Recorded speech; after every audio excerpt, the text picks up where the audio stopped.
जय हिंद दोस्तों। स्वागत है आप लोगों का लाइफ एजुकेशन ऑनलाइन प्लेटफॉर्म पर। तो आज की वीडियो में हम पढ़ने वाले हैं एसएससी जीडी का जो नंबर सिस्टम का जो टॉपिक है रिमाइंडर थ्योरम, वो हम पढ़ने वाले हैं। तो पिछली क्लास को ही हम क्या करने वाले हैं, कंटिन्यू करने वाले हैं। तो पिछली क्लास में हमने रिमाइंडर थ्योरम की जो केस फर्स्ट था वो हमने पढ़ा था। तो उसके क्वेश्चन मैंने आप लोगों को बताया था कि कैसे उसको सोल्व करना है और उसकी क्या ट्रिक है। तो उससे रिलेटेड क्वेश्चन आपने सोल्व किए होंगे, लेकिन फिर भी मैं आप लोगों को आज उसकी अगली क्लास स्टार्ट करने से पहले पिछले क्वेश्चन से रिलेटेड एक बेस बना देता हूं, ताकि आप लोगों को थोड़ा और अच्छे से समझ में आ जाएगा। तो क्वेश्चन है 3 की पावर 2k प्लस 7 की पावर 2k का गुणनखंड क्या होगा। फैक्टर, गुणनखंड का मतलब होता है फैक्टर, कि इसका एक फैक्टर क्या होगा जहां k विषम संख्या है। तो गुणनखंड का मतलब पहले आप लोगों को मैं गुणनखंड का मतलब समझा देता हूं। वैसे तो बहुत से 80% स्टूडेंट को गुणनखंड का मतलब, फैक्टर का मतलब समझ में आता होगा, लेकिन फिर भी हम 20% का भी क्या चांस नहीं लेना चाहते। मैं समझता हूं कि बिल्कुल जीरो से आप लोगों को पढ़ाना चाहता हूं। तो गुणनखंड का मतलब देखिए, जैसे मान लीजिए मैंने 50 ले लिया, अपने पास कोई संख्या है 50, तो 50 संख्या के 50 नंबर के ऐसे 2 या 3 टुकड़े कर दो जिसको मल्टीप्लाई करने पर 50 आ जाए। तो 50 कब आएगा, 2 गुणा 25 करने पर भी 50 आता है, 2 गुणा 5 करने पर भी 50 आता है, ठीक है। या फिर 2 गुणा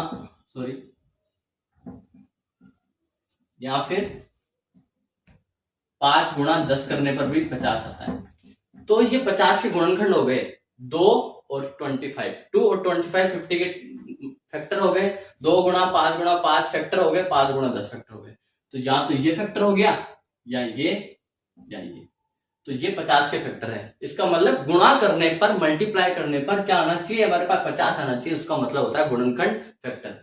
इसी तरह हमको देखना है कि 3 की पावर 2k प्लस 7 की पावर 2k, ये कोई नंबर है, 50 की जगह यहां लिखा हुआ है, इसके गुणनखंड है। यहाँ पर 2 गुणा 25 है, 2 गुणा 5 है, या 5 गुणा 10 है। मतलब इनमें से यहाँ 2 नंबर है, यहाँ 3 नंबर है, यहाँ 2 नंबर है। तो उनमें से कोई भी एक नंबर या तो 58 होगा, या 67 होगा, या 47 होगा, या 91। कोई भी एक गुणनखंड हमको निकालना है। जबकि k कंडीशन दे रखी है, k की वैल्यू क्या है, एक विषम संख्या है, ठीक है। तो गुणनखंड का मतलब आप लोगों को समझ में आ गया।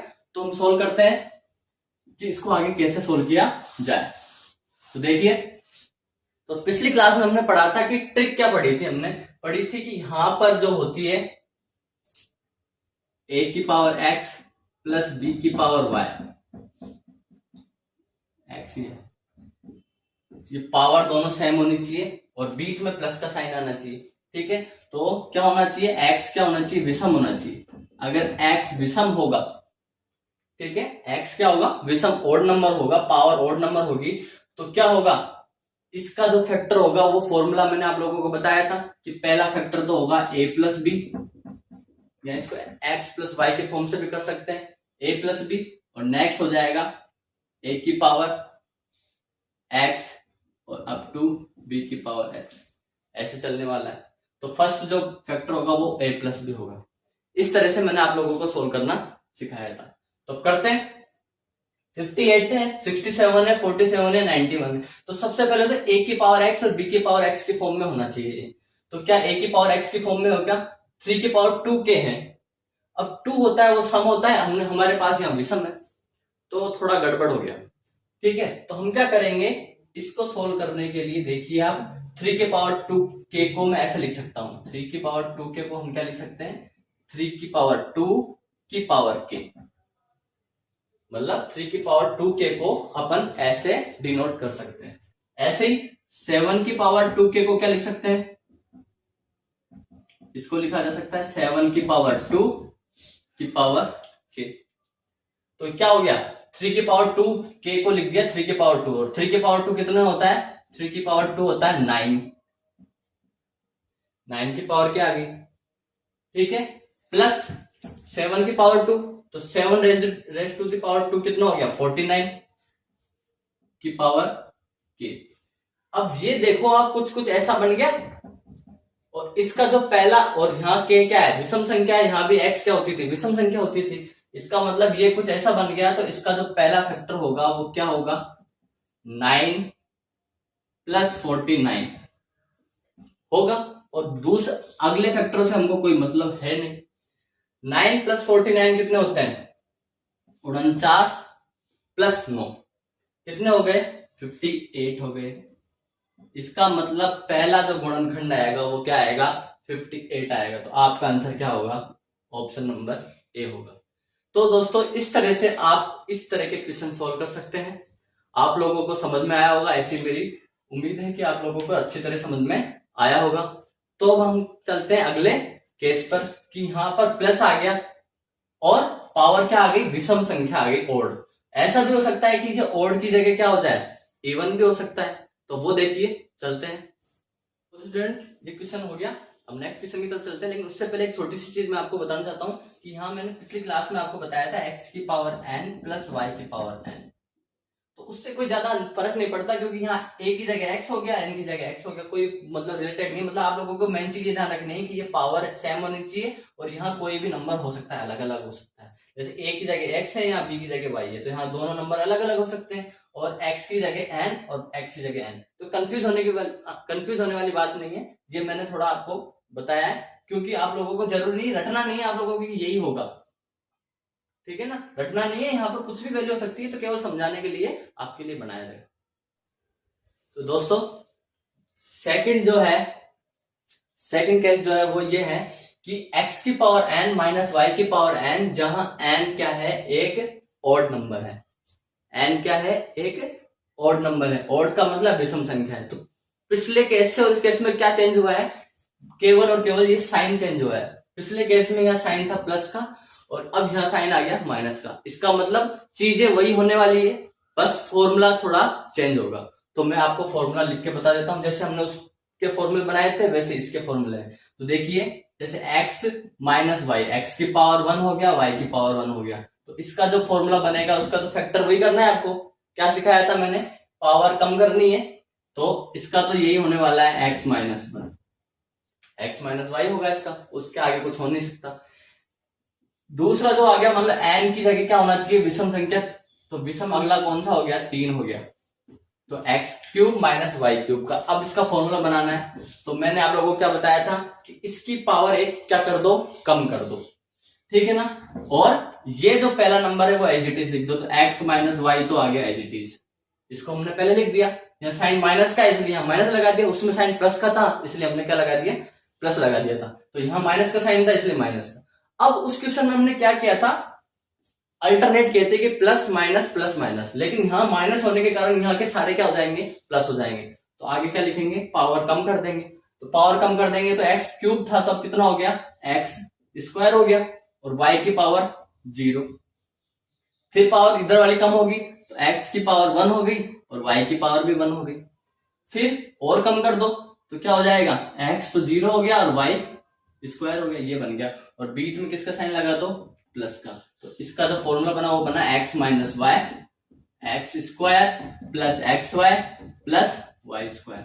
इसको सोल्व करोगे तो आपको यही रिजल्ट मिलने वाला है। तो इसका जो फॉर्मूला बना वो ये बना। इसका मतलब इसके फैक्टर हो गए 2, गुणनखंड कितने हो गए? 2 गुणनखंड हो गए, एक ये रहा और एक ये रहा। हमको इस क्वेश्चन के अंदर, इस तरह के क्वेश्चन में हमको जरूरत पड़ेगी केवल इसकी, इससे कोई मतलब नहीं है, ठीक है? अब जैसे x की पावर 5 हो और y की पावर 5 है, तो इसका फॉर्मूला बनाना है। तो आपको पता है कि पहली चीज तो आएगी x माइनस वाई आने वाली है, और फिर उसके बाद धीरे धीरे कम कर दो। तो पहला क्या आएगा? x की पावर 4, फिर प्लस कम कर दोगे पावर तो x क्यूब y, फिर और कम करोगे तो x स्क्वायर वाई स्क्वायर, और कम करोगे तो x वाई क्यूब, ठीक है? और y की पावर क्यूब के बाद 4। ये आपका क्या बन गया? फॉर्मूला बन गया।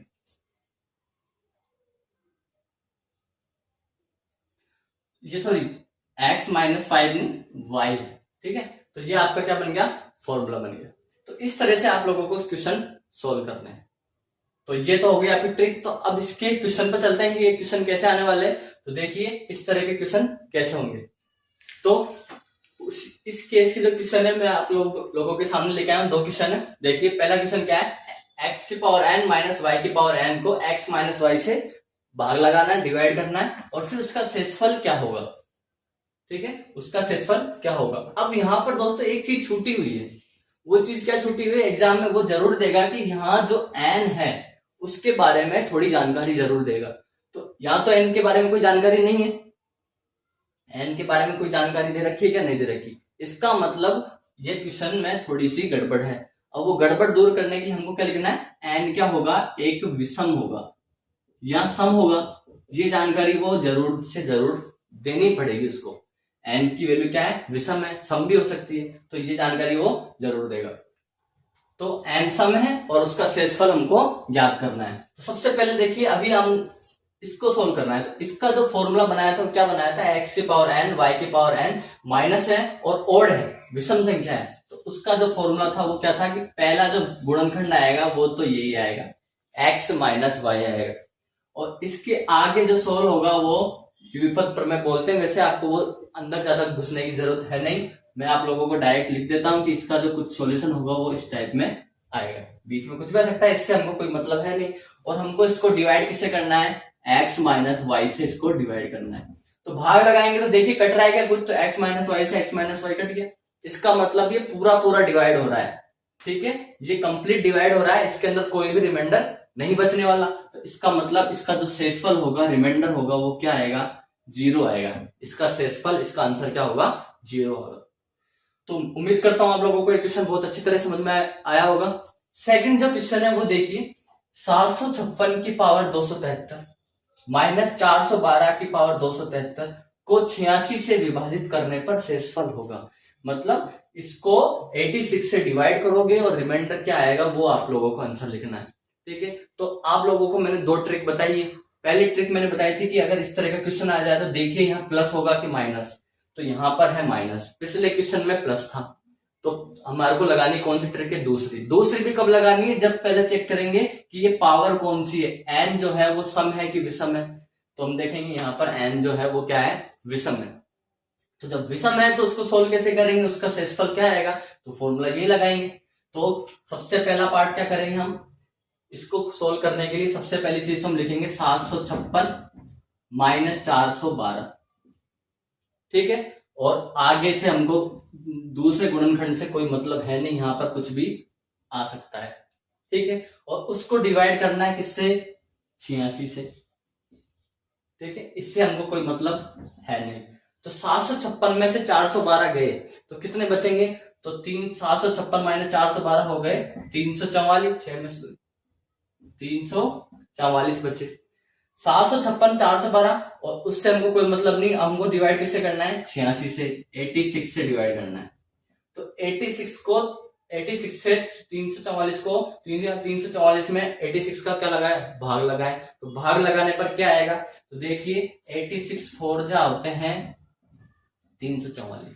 इसका मतलब ये 86 इसमें पूरा पूरा भाग लग रहा है, 86 का इसमें पूरा पूरा भाग जा रहा है, और रिमाइंडर क्या बचेगा, इसका रिमाइंडर होगा 0 इसका शेषफल होगा। 4 बार पूरा पूरा भाग जा रहा है। तो इस तरह से आप लोगों को ये क्वेश्चन सोल्व करना है। अब उम्मीद करता हूं कि इस तरह के जो क्वेश्चन होंगे वो आप लोग खुद भी बना सकते हैं। प्रीवियस ईयर के पेपर देखेंगे या कोई भी एग्जाम से रिलेटेड पेपर है या मॉडल पेपर है, उनको सोल्व कीजिए और इस तरह के जो क्वेश्चन है उनको सबसे पहले सोल्व कीजिए। और जो भी क्वेश्चन में दिक्कत आ रही है वो क्वेश्चन या तो आप लोग ऑनलाइन संपर्क कर सकते हैं। ठीक है, हमारे इंस्टीट्यूट से संपर्क करिए, उसमें आपको सॉल्यूशन नेक्स्ट क्लास में सॉल्यूशन प्रोवाइड करवा दिया जाएगा। या फिर आप लोगों को मेरे हिसाब से कोई दिक्कत आने वाली नहीं है, इस तरह के सारे क्वेश्चन आप आराम से क्या कर सकते हैं, सोल्व कर सकते हैं। तो अब मैं चलता हूं आपकी नेक्स्ट ट्रिक पर, जो नेक्स्ट जो केस है उस पर चलते हैं। तो उम्मीद करता हूं यहां तक आप लोगों को अच्छी तरह समझ में आया होगा। तो नेक्स्ट टॉपिक स्टार्ट करने से पहले या नेक्स्ट केस स्टार्ट करने से पहले एक क्वेश्चन सोल्व करते हैं। ये क्वेश्चन प्रीवियस ईयर में आया हुआ है।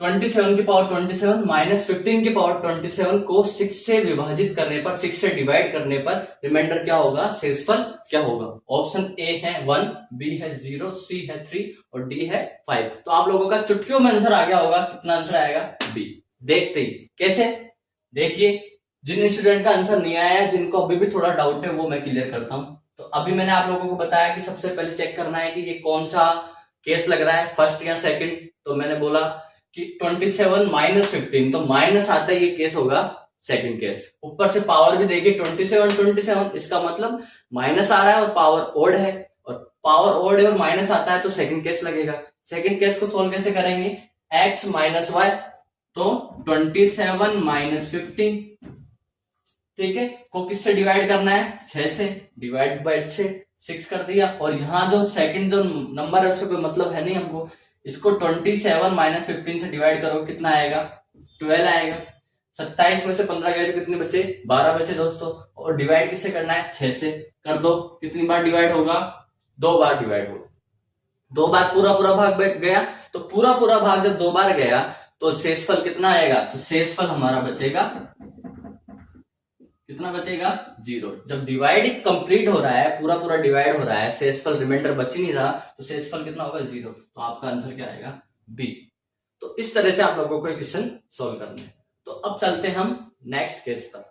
केस नंबर 3 है, वो क्या होगा, तो x की पावर n, y की पावर n, ठीक है। अब हमने क्या क्या पढ़ लिया, हमने पढ़ लिया कि यहां पर एक बार प्लस का साइन और एक बार माइनस का साइन, ठीक है।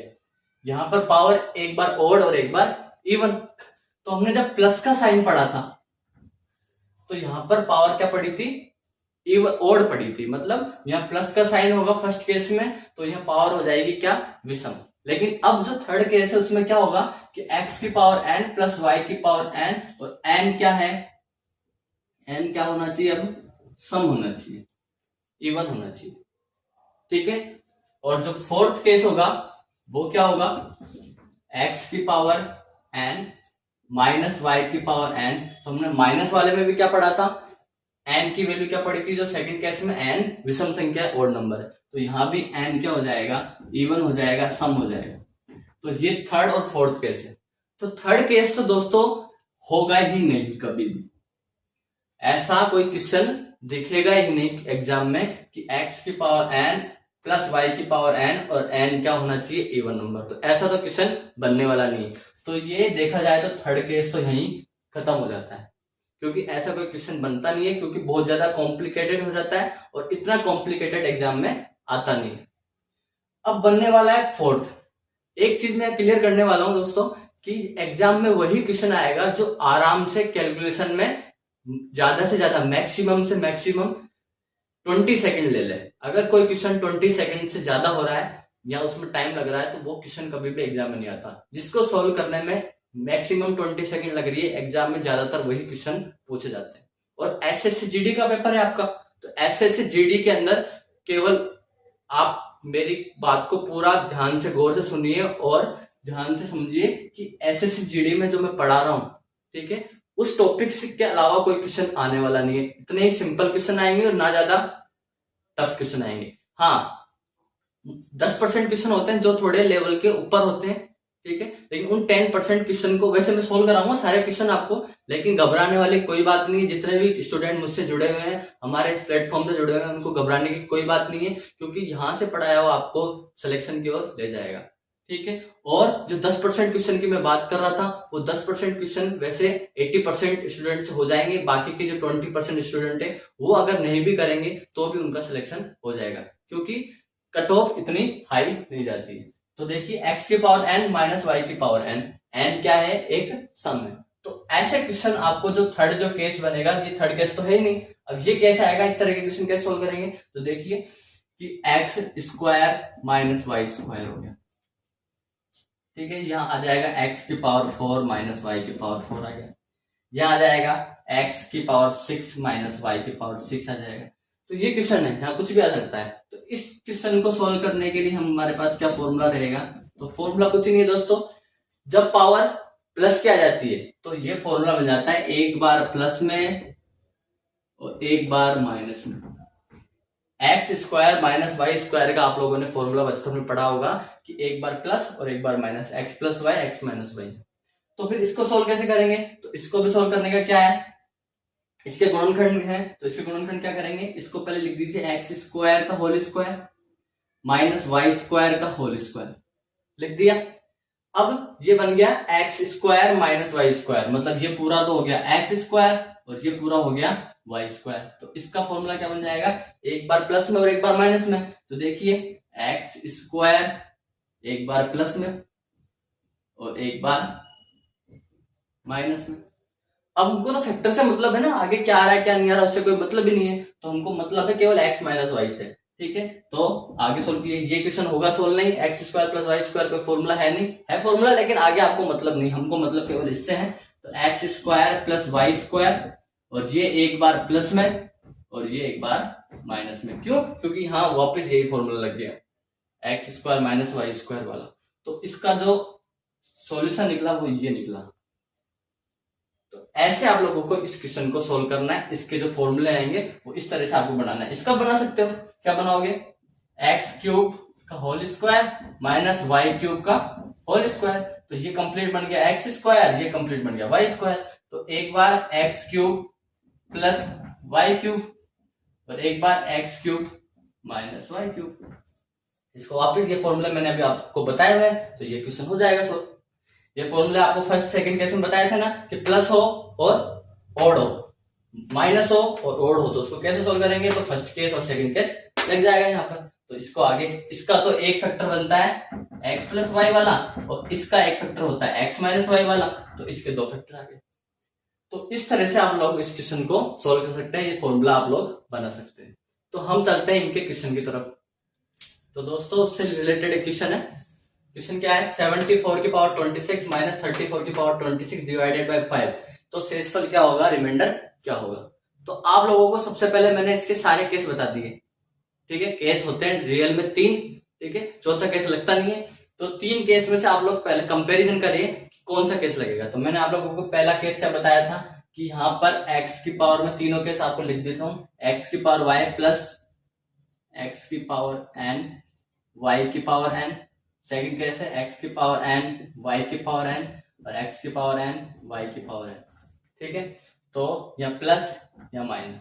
तो फर्स्ट केस में क्या था, n क्या है, ओड था, यहां पर n ओड है और यहां पर भी क्या लग जाएगा, n इवन है। ठीक है, ये तीन केस थे, चौथा केस लगने वाला है नहीं। चौथा कौन सा वाला, x प्लस वाई की पावर इवन वाला। ठीक है, तो 3 केस है। अब आप लोगों को बताया कि इसका जो फैक्टर बनता है वो क्या फैक्टर होता है, इसका जो फैक्टर होता है वो x प्लस वाई होता है। ठीक है, इसका जो फर्स्ट फैक्टर बनेगा वो क्या बनेगा, x माइनस वाई बनेगा।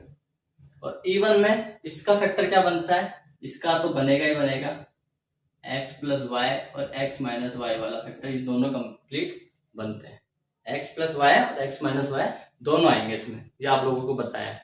ठीक है, तो आप इस क्वेश्चन को सोल्व करना है। तो सबसे पहले देखिए कौन सा लगने वाला है इसमें, x है y है, पावर कितनी है 26, तो पावर 26 है। 26 क्या होती है, इवन होती है, सम होती है।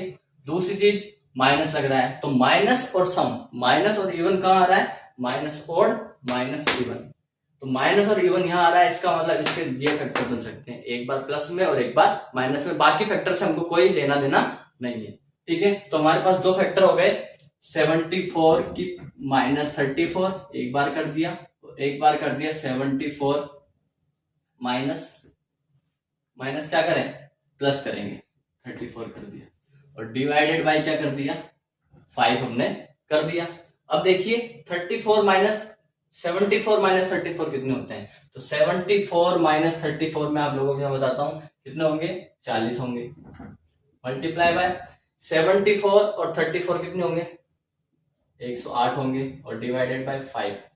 क्या 45 से डिवाइड होता है, बिल्कुल होता है, तो ये कट गया 8। इसका मतलब ये पूरा पूरा डिवाइड हो रहा है, पूरा पूरा भाग जा रहा है इसके अंदर। तो जब पूरा पूरा भाग जाता है तो शेषफल क्या बचेगा, 0 बचेगा। तो इसका जो शेषफल होगा वो क्या होगा दोस्तों, 0 इसका शेषफल होगा। तो इस तरह के क्वेश्चन आप लोगों को सोल्व करने। ठीक है, अब कई स्टूडेंट के मन में इस क्वेश्चन होगा कि सर ये 108 किस काम में आ रहा है, इसका कोई मतलब नहीं, तो क्यों लिखा है। तो देखिए यहाँ जरूरी थोड़ी ना यहाँ 5 पे लिखा जाएगा, या कोई भी मान लो यहाँ 9 आ गया, तो 9 आ गया तो फिर क्या करेंगे, तो अब ये 49 से थोड़ी ना डिवाइड हो रहा है। अगर ये 9 आ रहा है तो 49 से डिवाइड नहीं हो रहा, इसका मतलब ये 9 इससे कट रहा है, तो अभी रिमाइंडर क्या आएगा 0। तो इसका मतलब हमको हमारे पूरा ध्यान से करना है क्वेश्चन को, एक बार प्लस भी हो सकता है माइनस भी हो सकता है। तो यहाँ प्लस और माइनस दोनों से चेक करना है कि अगर प्लस से चेक हो रहा है तो 9 उससे भी डिवाइड होगा, अगर यहाँ माइनस हो रहा है तो उससे भी डिवाइड करके एक बार चेक कर लो। दोनों में से किसी से भी एक बार पूरा पूरा डिवाइड जा रहा है, भाग जा रहा है, तो इसका मतलब उसका रिमाइंडर क्या आएगा, 0 आएगा। तो आप लोगों को ये क्वेश्चन अच्छी तरह समझ में आया होगा, उम्मीद करता हूं। तो इससे रिलेटेड क्वेश्चन आप लोग खुद सोल्व कीजिए। तो दोस्तों नेक्स्ट क्वेश्चन पे चलते हैं। तो आज की क्लास का और ये मेरे हिसाब से इस टॉपिक का सबसे कंफ्यूजन वाला क्वेश्चन है, बच्चों को बहुत ज्यादा कंफ्यूज रखता है।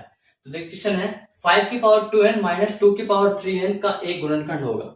अब यहाँ बच्चों के दिमाग में कई तरह के क्वेश्चन उठते होंगे। पहली चीज तो हमने 3 केस पढ़े, उनमें से मिलाना है। तो आप लोगों को पढ़ा है कि प्लस का तो 1 केस, एक केस है, और माइनस वाले 2 केस है। अब माइनस वाले 2 केस कौन कौन से हैं? एक अगर पावर ओड हो और दूसरी पावर कौन सी हो, इवन हो। तो यहाँ आप लोग देखिए कि यहाँ एन ओड होगा कि इवन होगा, बच्चे कंफ्यूज। यहाँ पता चल रहा है क्या कि ये पावर 2 की पावर 3n है वो ओड है या इवन है। 5 की पावर 2n है, ये ओड है या इवन है। क्यों? क्योंकि n की वैल्यू तो कुछ भी हो सकती है, 1 to n, 1 to इंफिनिटी के बीच में कुछ भी हो सकती है। मान लो n की वैल्यू 1 रख दी मैंने, तो 5 की पावर 2 हो गया, यहाँ 2 की पावर 3 हो गया। तो 5 की पावर 2 और 2 की पावर 3 ये तो अलग हो गया क्वेश्चन, ठीक है। या n की वैल्यू 2 हो सकती है, 3 भी हो सकती है, कोई भी वैल्यू हो सकती है। तो अब हम क्वेश्चन सोल्व कैसे करें, ठीक है। तो क्वेश्चन सोल्व कैसे होगा वो देखिए। तो क्वेश्चन को सबसे पहले तो कंफ्यूजन दूर करने के लिए 2 और 3 दोनों अलग अलग आ रहे हैं। तो सबसे पहला काम तो ये कर दीजिए कि 2 और 3 को एक साथ मिला दीजिए। तो 5 की पावर 2 की पावर n कर दिया, माइनस 2 की पावर 3 की पावर n कर दिया। अब थोड़ा क्वेश्चन थोड़ा समझ में आने लगा है कि ये 2 और 3 का लफड़ा खत्म हो गया। तो 5 की पावर 2 कितना होता है, 25, ठीक है। और 2 की पावर 3 कितना होगा, 2 की पावर 3 होगा 8, माइनस पावर n चल ही रही है। अब 25 की पावर n और 8 की पावर n, ये क्वेश्चन आ गया। अब फिर से वही बात आ गई दिमाग खराब करने कि ये n है, ये ओड होगा या इवन होगा। आप लोगों को कुछ भी नहीं पता, ना सवाल में दे रखा हो, ये क्वेश्चन आया हुआ है एग्जाम में। तो फिर हम क्या करेंगे, हमको पूछा क्या है इसने, गुणनखंड ज्ञात करना है। शेषफल नहीं पूछा दोस्तों, इसने पूछा है गुणनखंड फैक्टर हमको फाइंड करना है। तो गुणनखंड कैसे निकालेंगे, तो आप लोग थोड़ा सा पीछे जाके सोचिए, अपने माइंड को थोड़ा रिवाइंड करके देखिए कि हमने क्या कंडीशन पढ़ी थी। हमने देखा था कि अगर x की पावर n और y की पावर n एक बार माइनस में और ये भी माइनस में है, ये सम होगा और ये भी सम होगा। तो सम होता था तब हमारे पास जो फैक्टर बनते थे उसके कौन कौन से बनते थे, x माइनस वाई और x प्लस वाई, ये 2 फैक्टर तो जरूर आते थे, आया थोड़ा दिमाग में। और जब विषम होता था तो एक फैक्टर कंपलसरी था, x माइनस वाई जरूर आता था। इसका मतलब क्या हुआ, इसका मतलब ये जो n है वो सम हो या विषम हो, कुछ भी हो, x माइनस वाई एक फैक्टर कंपलसरी होगा ही होगा। अगर ये n सम होगा या n विषम होगा तो उसका एक फैक्टर तो x माइनस वाई होगा ही होगा। सम हो या विषम हो उससे कोई फर्क नहीं पड़ने वाला। इसका मतलब इसका एक फैक्टर क्या होगा, x माइनस वाई जरूर होगा। तो x माइनस वाई कर दो, तो 25 माइनस 8 कितना हो गया दोस्तों। तो मेरे हिसाब से मुझसे ज्यादा कैलकुलेशन आपको आती होगी। तो 25 में से 8 गए तो कितने बचे, 17 बचे। तो इस तरह से इसका जो आंसर होगा वो होगा 17। तो आज का ये बेस्ट क्वेश्चन ये है, मुझे बहुत अच्छा क्वेश्चन लगा इसलिए मैं आप लोगों के लिए लेके आया हूँ। तो इस तरह के अब आपको जो भी क्वेश्चन आए वो उम्मीद है आप लोग इस टॉपिक से जो क्वेश्चन आएंगे वो सारे क्वेश्चन कर देंगे। तो आज का जो पहला टॉपिक हमने जो कल स्टार्ट किया था पिछली क्लास में वो खत्म हो गया है। अब नेक्स्ट क्लास से हम इसी रिमाइंडर थ्योरम का नया टॉपिक स्टार्ट करेंगे, ठीक है। रिमाइंडर थ्योरम के और जो क्वेश्चन है, नए क्वेश्चन है, उनको करेंगे। लेकिन जो इस टाइप के क्वेश्चन है वो सारे के सारे आज की वीडियो में हम खत्म कर दिए हैं और ये कंप्लीट हो चुकी है वीडियो। तो इससे रिलेटेड आप क्वेश्चन अधिक से अधिक सोल्व कीजिए। क्यों? क्योंकि दोस्तों मैथ है वो प्रैक्टिस से ही आएगी। अगर आप जितनी ज्यादा प्रैक्टिस करोगे उतनी ज्यादा आप लोगों को ये मैथ समझ में आने वाली है। मैथ है सीखने की चीज, ना कि वो याद करने की चीज है, ठीक है। तो आज की वीडियो हम यही खत्म करते हैं। जय हिंद दोस्तों।